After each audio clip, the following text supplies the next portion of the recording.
So it has officially been 3 days since a magnitude 7.7 earthquake struck the country of Myanmar, collapsing hundreds of buildings across the country, trapping thousands of people, and killing at the very bare minimum 2,000 people.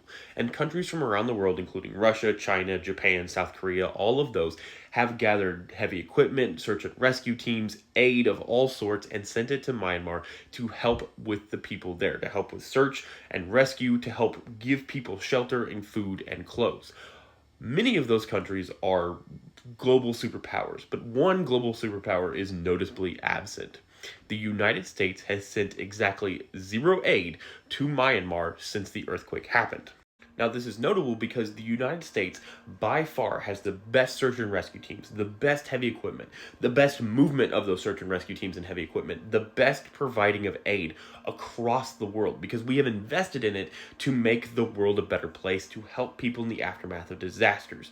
In the immediate hours after the Myanmar earthquake, U.S. aid officials in the Southeast Asia region met together to put together a plan to send aid immediately to Myanmar to help with search and rescue to save lives.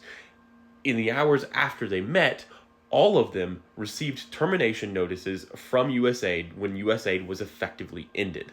So what that means is that all the search and rescue teams, all of the search and rescue equipment, all of the heavy equipment, all of that expertise that we could be using to save lives in Myanmar right now, that you can argue is not a good use of taxpayer funds, but I would argue that, saving people's lives in the aftermath of disaster is the best use of American taxpayer funds. It's just sitting there doing absolutely nothing. It's already been paid for. It's just not doing anything now. Now, because we are 3 days out, we have effectively reached that limit of when this search and rescue operation becomes a recovery operation, because finding anyone alive in any of those collapsed buildings at this point is going to be a miracle. So essentially, because we don't want to pay to help people in the aftermath of disasters, the United States has left hundreds, potentially thousands of men, women, and children to die in collapsed buildings.